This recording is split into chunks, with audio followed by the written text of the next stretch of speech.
Once upon a time, Bipsy Amarian and Mickey Wagstaff were making beautiful music together. She wanted to start a family.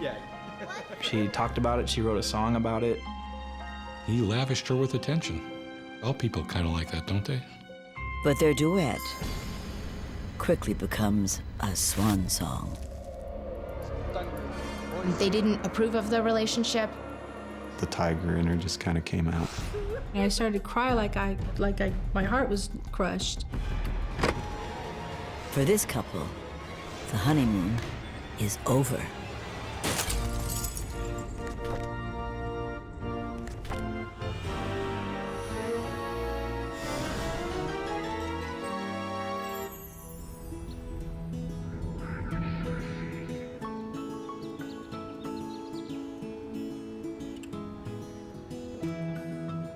It's just weeks before 27-year-old Bipsy Amarian's big day in Temecula, California. She's ready to show her mother the wedding dress she's crafting from other dresses she bought online. Bipsy is an artist, an idealist, a hopeless romantic with a deep spiritual faith. And she wants nothing more than to settle down. She was ready. She wanted to have a family, the happy marriage with the children and everything, and a good man. Look at this. Look at that. I think Bipsy had always wanted the little white house and the picket fence. She had that ideal, and that's what she wanted. Thanks, Mom. Marriage for Bipsy was finally stability and structure. And taking a patchwork quilt of wedding dresses and putting it together into something traditional was what she was doing with her wedding. Yeah, absolutely. And she's finally found the dream man for her dream life, 25-year-old Mickey Wagstaff. Which one do you like? He just seemed like a nice kid, you know, very, very polite. Yes, ma'am, no, ma'am, clean cut, that type of thing. He was definitely doing everything, you know, to woo her. She is just smitten with him. He's a solid, God-fearing man with a great job at a restaurant supply chain that requires him to travel often. She thought he was kind of a jet setter, and that was going to be cool, you know, the traveling, and she could travel with him. But the day after Bipsy models her wedding dress, she's suddenly nowhere to be found. Okay, give me a call. Her mother's calls go unanswered, but this isn't unusual. It went straight to her voicemail, which happens a lot with kids. Their batteries die, so I didn't think anything of it. I figured I'll call her later. What Bipsy's mom and stepfather don't know is that her fiancé has also vanished suddenly.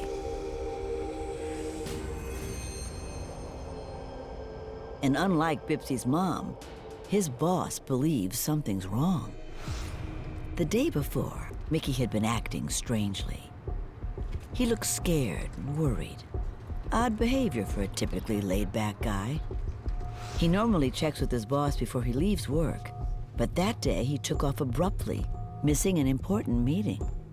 This was the dependable guy who was always on time, who loved structure, who respected authority. So for him to defy that authority and that structure in such a big way and so abruptly, huge red flag. Is he okay? And Bipsy? Would she really disappear? Just as she's starting a new life with Mickey and leaving her dark past behind her? The bride-to-be grows up with a sister and two brothers, while the children and their mother share a close relationship. They live in fear of a fanatical father. Our dad was very strict. He would beat us, he was very abusive growing up, and we kind of thought that was normal as kids. He controls every aspect of his family's lives. And so I never could drive or go outside the house, and neither could they. I'm disappointed in all of you. The children, we were basically locked up in the house, you know, day after day. Bring your hands He together. gloats about cheating on his wife Let's pray. and threatens to kill her if she dares to leave. all the while insisting that his family turn to God for redemption. Afraid he'll harm the kids if she tries to escape, Cheryl stays with him. Dire need of your praise and grace. He always called himself a man of God, but he didn't live like a Christian. He just lived as this controlling tyrant. As we prepare to eat this food, praying like that'll get you a ticket to hell. All of you, get up to bed. Here he is calling himself one, and yet he's this mean, controlling abuser. You know, who beats and who philanders and cheats. Hey, come on. Cheer up, it's fine. Virtually imprisoned, young Bipsy finds solace in music. Bipsy was very outgoing, especially with her piano. I mean, it seemed like if there was a piano anywhere, she was just banging on it. She tries her best to keep things positive, but they're living in hell. When Bipsy is 12, her mother finally musters the courage to divorce. She takes the kids with her. But instead of a happy ending, once free, Bipsy spirals downhill, tumbling into a world of drugs, sex, and booze. Desperate to find some sense of power somewhere, the abused teen turns as far as possible from the conventional religion of her father. She dabbles in the occult. She was trying to do spells and things and trying to do superstitious stuff and trying to get power and just trying to feel in control of the situation. But control is elusive. The troubled teen eventually tries suicide, twice. She was hell-bent on destroying herself. Afraid Bipsy might succeed in the next attempt, her desperate mom sends her to a church camp. And I thought, well, maybe something good will happen to her there. So I told her she was going, and she was like, I am not going to this camp. You can't make me. If you make me, I'll hate you forever. And I said, well, you have to go. I'm making you go. The camp is the worst thing Bipsy can imagine, at first. But over time, she experiences a spiritual awakening. She just felt like God was calling to her to stop running and that God had kept her alive up to that point and hadn't let her kill herself. Just got on her knees and gave her life to the Lord. From that moment on, she begins to customize her own unique blend of faith, which she fine-tunes as an adult. She reads widely about different religions, choosing pieces from each that speak to her. Bipsy, I can tell you, wouldn't let any pastor tell her what the truth is. And she was putting together her own view of reality and building, in a sense, her own religion. She also crafts her own eclectic style, getting bold tattoos that include symbols from Judaism and Christianity, a mosaic that symbolizes her customized spirituality. The free-thinking indie chick becomes the talk of her small town. It would be easy to say that Bipsy became this creative, free spirit because her biological father had been so controlling and the boundaries were so strict. But I would say she was born an artist. This is who she was. She was a singer, she was a sewer, she had tattoos, she loved art. She was a natural artist.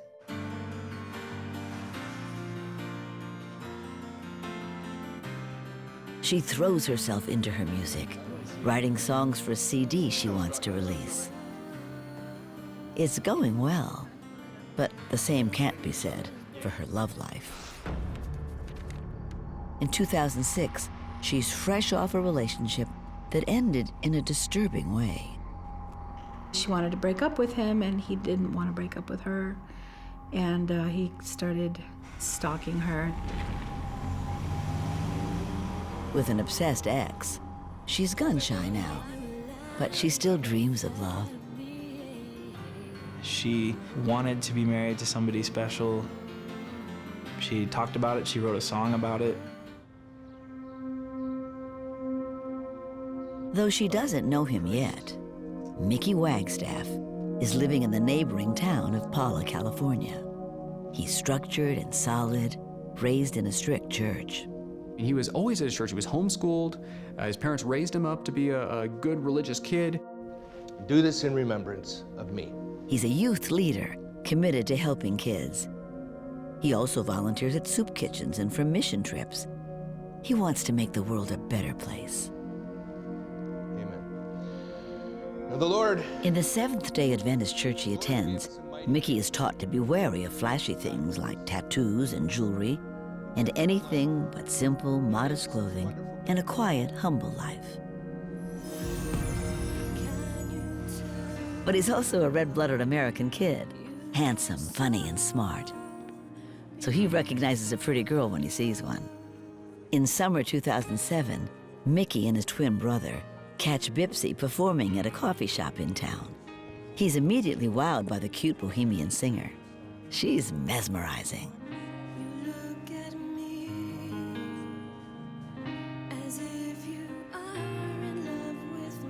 Nowadays, you know, everything is computer generated, it's tweaked. A lot of it's a sham. But she was the real deal. She's cute, eh? You should totally ask her out. Nah, I couldn't do that, man. She goes against everything Mickey's been taught. So unlike what his family and church tell him to seek in a mate.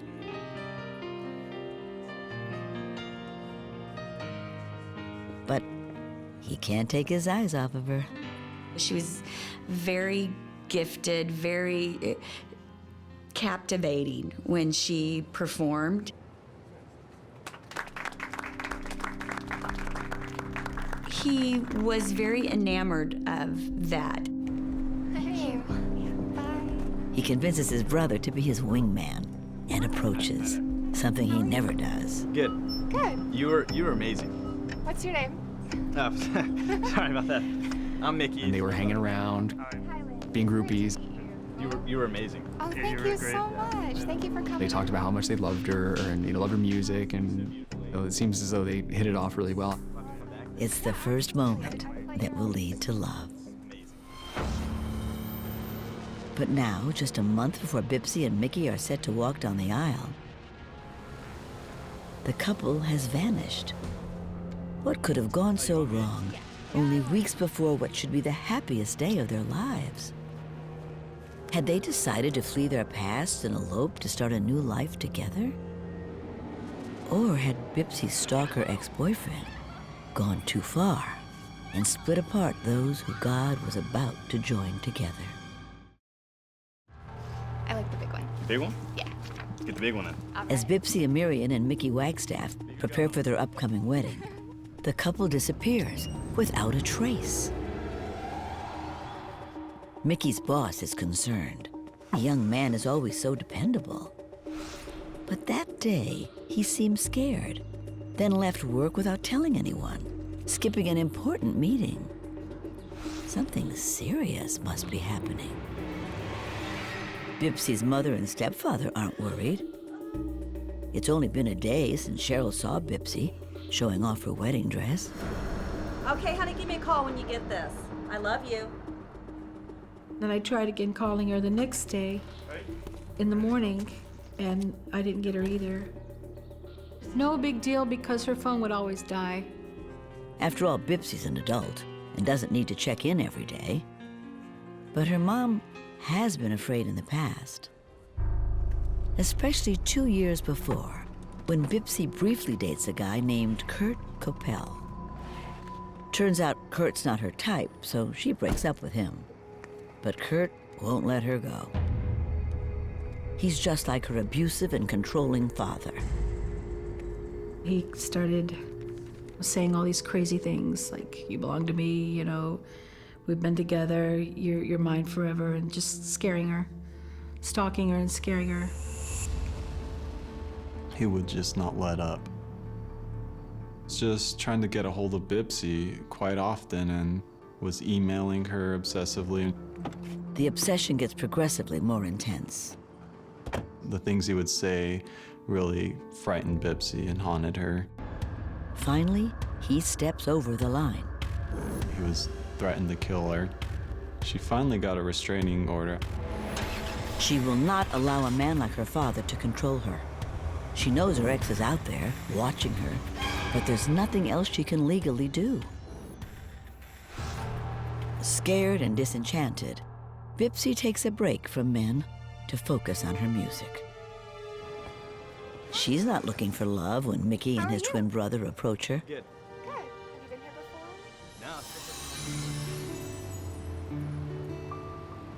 No. But Mickey falls hard for her.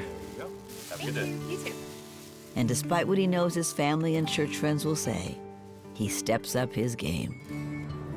Hey, Bipsy. Hi, Mickey. How you doing? Great. How are you? Good. I was wondering if maybe you wanted to go out sometime. Yeah. Yeah, that sounds great. Awesome.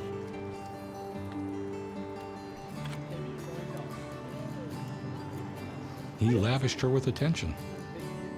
I mean, I think all people kind of like that, don't they? Well, I got something for you when I was out. What? It's a kindness she's not used to, Oh. from her father or her ex. But she likes all the flattery, the roses, wine, and song, you know.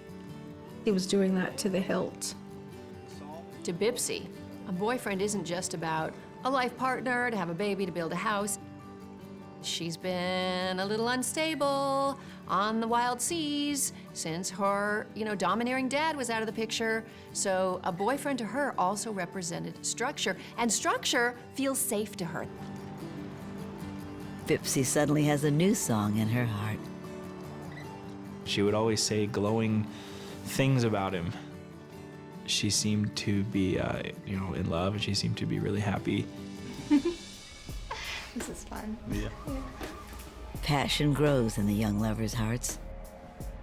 But despite Bipsy's free-spirited nature, her faith is just as devout as Mickey's.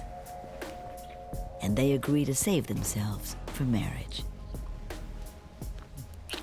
Wait. We can't do this now. Gotta wait. You're right. It's not easy, but it's worth it. After dating just over a year, they decide it's forever. Mickey, always traditional, wants to ask Bipsy's mother and stepfather for their blessing. Can I talk to you for a second? He came to the house and he stated his intentions very formally. And he said that, I would like to marry your daughter. I'm in love with her. I love spending time with her. I want to spend the rest of my life with her. But Bipsy's stepfather is just not convinced. And I said, well, I'm not saying yes, I'm not saying no. I said, I want my wife here so that we can all discuss and just see where this thing goes. See, you need to talk to her mom. I mean, I'm her stepdad, and I'll be happy to sit with you. I said, you call my wife, set up a time that's good for all of us, and we'll talk about it. Mickey comes away without the family's approval. He never sets up the second meeting. In his mind, God's blessing is all he needs. 4 months later, on Christmas Eve, Mickey makes a surprise move. Whoa. Mickey, what's going on? Bipsy, will you marry me?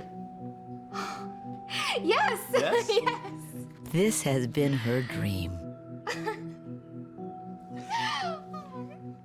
She wanted to start a family. She always wanted love, and she was just a really loving person.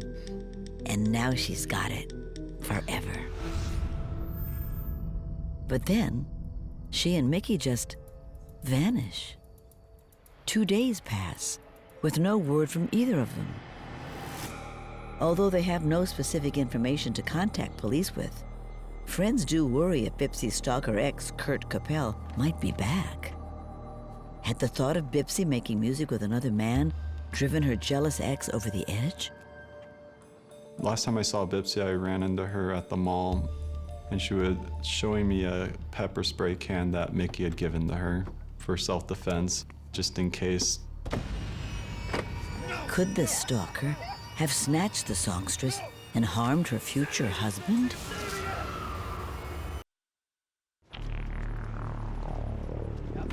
In Temecula, California, Mickey Wagstaff and his bride-to-be, Bipsy Amarian, had been missing for 2 days. No one has enough information to call police with yet. But friends begin to wonder, is Bipsy's jealous ex involved? Bipsy had always wanted the perfect wedding. She'd longed for it forever. As the big day draws close, she buys a designer wedding gown online and starts to customize it. She was making a dress out of dresses. She just like cut and pieced different dresses together into one dress that was going to be perfect. Like her tattoos, it's a physical manifestation of her distinctive style. She also plans to sing one of her own songs, titled Beautiful, at the ceremony. She's so excited about the wedding, though it does mean some changes. She doesn't share all of her fiancé's strict fundamentalist views. She's pieced together her own faith, but it's a strong one, and she worships God with gusto. Even though she was free-spirited, what defined who she was she loved God, and she would not ever go against, his word. She was very committed as a Christian, and so I think she saw how committed he was. Despite her fiercely independent nature, Bipsy's determined to make the marriage work, even if it means changing to please Mickey. Since the Seventh-day Adventist Church has rigid beliefs, she begins dressing more conservatively and covering her beloved tattoos. She was just trying to look like the all-American girl for him, I guess. But Mickey's parents don't share the couple's excitement. Although Bipsy's always nice to them, they see her as far too rebellious. Congregants in Mickey's fundamentalist church agree. She just doesn't fit in. After this I looked, and behold, a door was opened in heaven.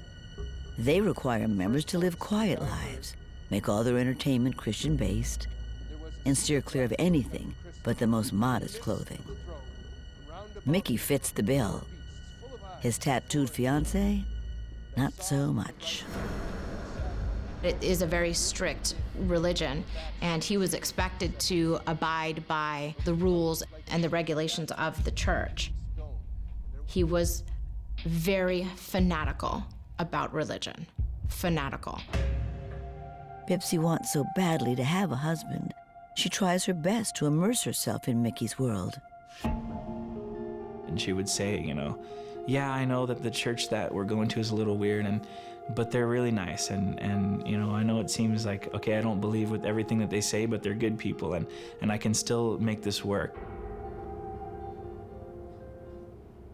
But not everyone in the congregation accepts her. And her inquisitive nature gets her in trouble. At one church gathering, she asks one question too many. I'm not so sure. You're not so sure about what? About your sermon. The message that you're trying to... And what did you have a problem with? Well, it's confusing how many rules that you have to have just to get into heaven. I don't understand. Bipsy's willing to compromise, but she's not going to lose her voice. So when she goes to his church, she's going to ask questions, because that's who she is. She had finally said something challenging what they believed in. Why do you have to fear this so much just coming from your... You can leave now. Pastor, she didn't mean anything by it. Out. Now. Pastor.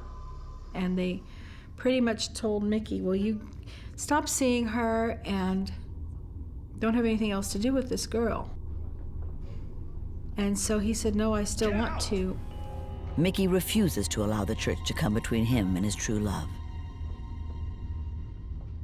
Mickey was attracted to Bipsy because she was everything he couldn't be. She was the free spirit. She was the creative person. She was the one unafraid to question some of the teachings of his religion. This was something he wanted to be, and he was very attracted to that. When he won't leave Bipsy, the church tells him he's no longer welcome. It gets worse when he tells his parents. They didn't approve of the relationship, and so they had, I guess you would call it a farewell dinner. And if you think you can stay under this house and bring her into it, and that we are going to allow it, you are wrong. In which they told him, you know, if you're going to continue to go down this path, we're not going to be a part of it. His parents disown him and kick him out of the house. It's incredibly painful for everyone. This is where the conflict comes with Mickey. I mean, religion was important, family support was so important. Where does that put him and his beliefs and who he is? It's a scary place for Mickey to be. Still, he's determined and committed to seeing the marriage through. But 1 month before they're to say I do, the couple is nowhere to be found. Had Bipsy's stalker, ex-boyfriend, derailed their dreams? Or had they simply decided to run from all the drama and elope? I guess she told a friend, don't tell anybody, but we're going to leave the country. She had a brand new passport that she'd never used. But the truth about this couple is far more sinister. It's been 2 days since anyone has seen Bipsy Amarian and her fiancé, Mickey Wagstaff. The wedding date is just a month away. Bipsy's customized dress is almost ready. She and Mickey have passports set for a secret honeymoon. But Bipsy has another secret she's been keeping. She's having doubts about Mickey. What Bipsy only shares with her journal is that as the wedding day nears, she's not sure she should do it. As Bipsy said in her own writings, she said she was kind of split because she wrote, "Why do I have to settle for Prince Acceptable?" She said, I shouldn't have to do that. She starts to realize she's been so focused on getting married and starting a family, she hasn't taken the time to make sure Mickey is Mr. Right. It's not unusual at all. So many girls grow up with the fantasy that if they get married, everything will be okay. Bipsy's father ultimately rejected her. If she can get someone to the altar, it means she's lovable. Getting married is very important to Bipsy's psyche. But now, she's starting to see another side to her fiancé. I suspect they started fighting about the wedding and how to go about doing the wedding. And I think during those conversations, Bipsy might have realized that he had issues. You're doing it wrong! It looks stupid! Why can't you just be normal? He was controlling, that he was angry that maybe he wasn't somebody she wanted to spend the rest of her life with. His anger and possessiveness reach a breaking point after he's kicked out of his church and his parents' house. It changed the whole dynamic of his relationship with Bipsy. Because now there was a lot of pressure on Bipsy to be the be-all and end-all and everything for him as his primary attachment figure. So I'm sure he became even more obsessive. So he felt like he gave up a lot for her so he could marry her, and that probably contributed to him feeling like he deserved, or some selfish thing, like he deserved to be with her because he gave up things for her. As the big day nears, she's increasingly torn. Even as she shows the dress off to her mom, her doubts bubble to the surface. She came over Monday to try on the dress, and she didn't seem happy. Hey, hon, are you sure you want to do this? It wasn't a true excitement, more like a feigned, manufactured type of excitement. You know, like going through the motions. You know, it's not too late to call it off. Okay? I know. But the truth is, she's grown disillusioned, worried about Mickey's attempts to control her. He's becoming more and more like her father. It was really hard to get a hold of her on the phone. You know, I wasn't seeing her alone at all. He would always be there kind of shadowing her, and that was only a few times because it was harder and harder to hang out with her. He even forbids her from going to a family birthday party.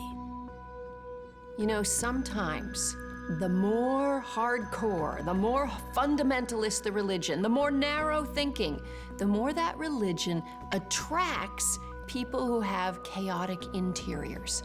They're looking for boundaries, they're looking for structure. And that's clearly what was going on with Mickey. And Bipsy is finally seeing it. She realized and she was going along with what he was doing, but that wasn't what was in her heart and what she wanted, and I think that's what made her change her mind. And I think just the tiger in her just kind of came out. She can no longer hide how she really feels. The day after showing off her dress, she calls Mickey and tells him they should rethink the wedding. She was not happy. She didn't come right out and say she was breaking up with him, but she said, you know, she didn't think that it was going to work. Unwilling to let her go, Mickey convinces her to join him on an out-of-town sales call so they can talk. And then he just took off. Against his boss's wishes, his boss had called him in for a conference. And instead of going in, he just took off to get Bipsy. Said we're going on a trip. Her going away had nothing at all to do with her stalker ex-boyfriend. Bipsy left on her own, trying to be decent about such a painful decision, and hoping she can better explain her reservations. But they don't get far. Mickey pulls into a parking garage nearby. They started having a discussion about the wedding. It was Mickey's belief that she was dragging her feet, that she wasn't following through with the plans, you know, as he expected her to, in a timely fashion, as he expected her to. I think maybe we should postpone things for a little bit so we can figure things out. No, you're not leaving me. This is not ending. It seems he still doesn't get it. She tries to explain. The wedding is not going to happen. They begin to argue. I saved myself for you. It gets heated. Seeing he's losing control, she tries to run. You're not leaving me. What's wrong with you? She was his everything. And, you know, at this point, he had pretty much given up his life for her. He, you know, was no longer communicating with his family. He had pulled himself away from the church. She was everything to him. And, you know, that's all he had in his life pretty much was her. And when he realized that this wasn't gonna happen anymore, it was all gone. Please, not leaving me. What's wrong with you? He refuses to let his fiancée go, literally holding her hostage in the van.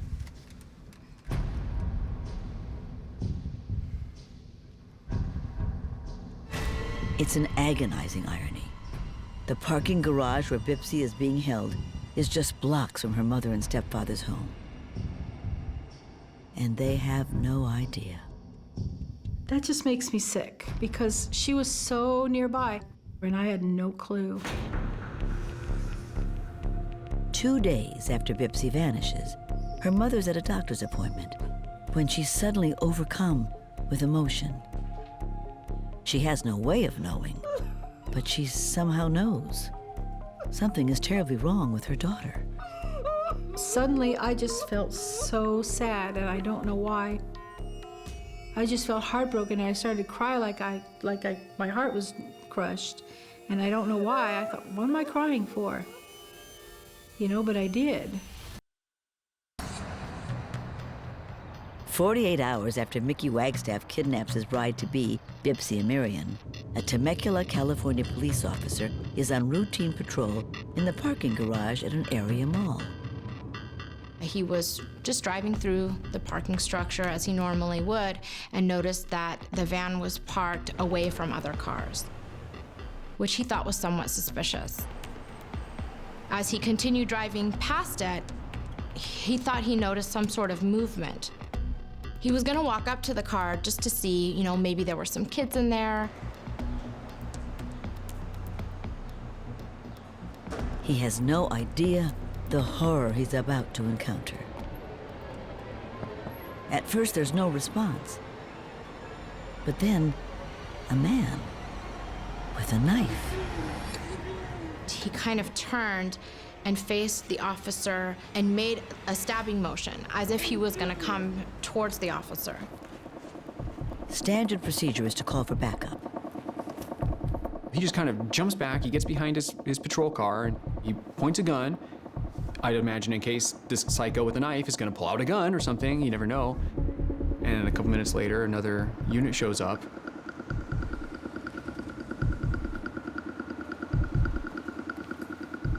And they come up to inspect the car. One has a taser ready. The van's locked.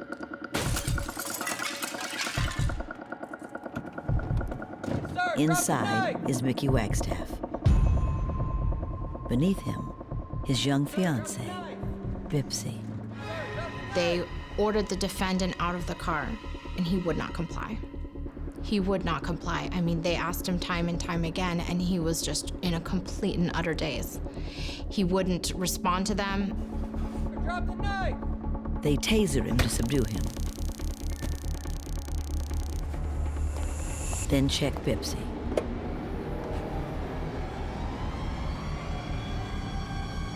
She's dead.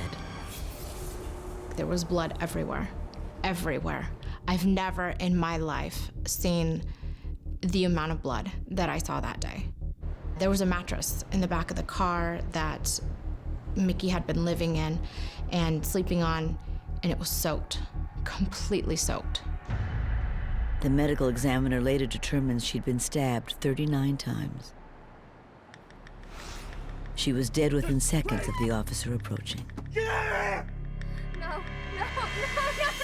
She had this expression on her face like she was totally betrayed. The expression was still on her face. She was just covered in stab wounds all over her, just everywhere.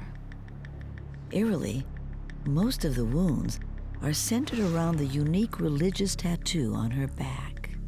It meant everything to her. It was, significant of her relationship with God and her devotion to God. And, for him to destroy it in that way, to mutilate it in that way, knowing how much it meant to her.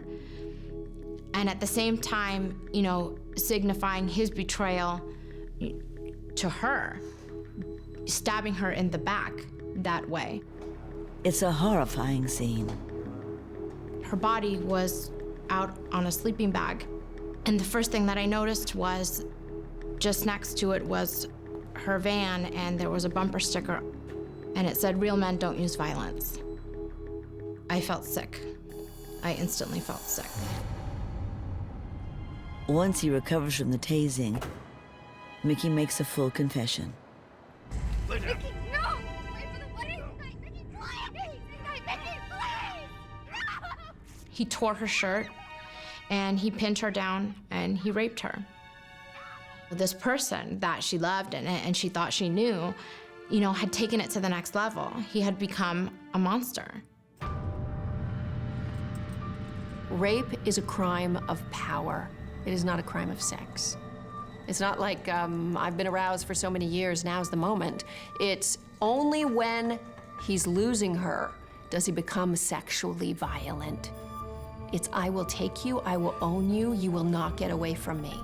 It's gonna be okay, Bipsy. I love you. No, no! Please. For 2 days, Bipsy watches as the man she thought she loved unravels.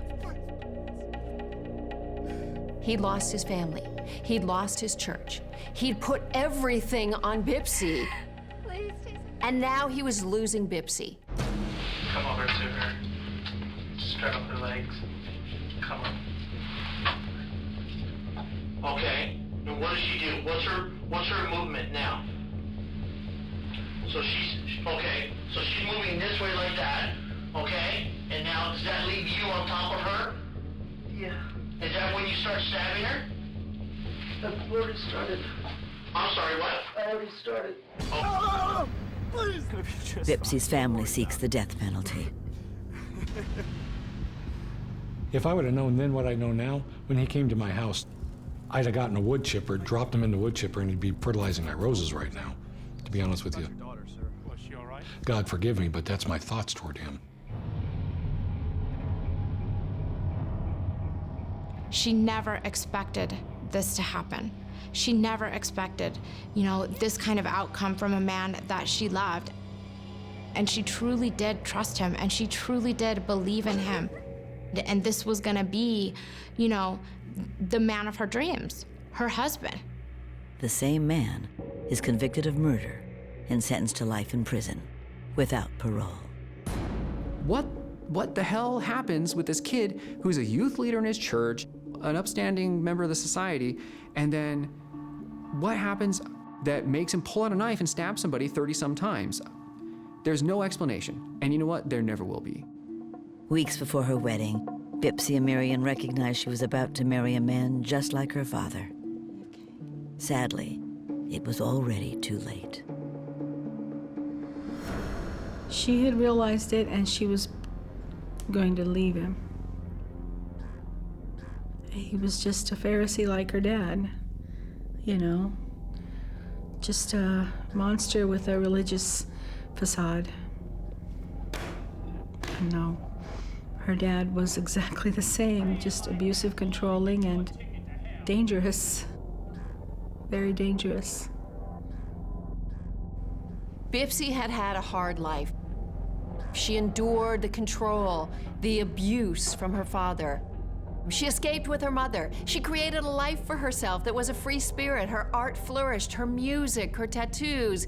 And then she thought she found structure with this guy, but it all fell apart because she was choosing her father again. But this time, a deadly version of her father. Bipsy had done what so few do. She survived an abusive childhood, recovered from a self-destructive downward spiral, and grew to become a spiritually grounded adult with endless love to share with her family and friends. I wish I could have helped her, and that I love her so much, and that I'll never find anyone like her. There won't be anybody that can take her place. And that I'm going to see her someday, and I can't wait to see her again.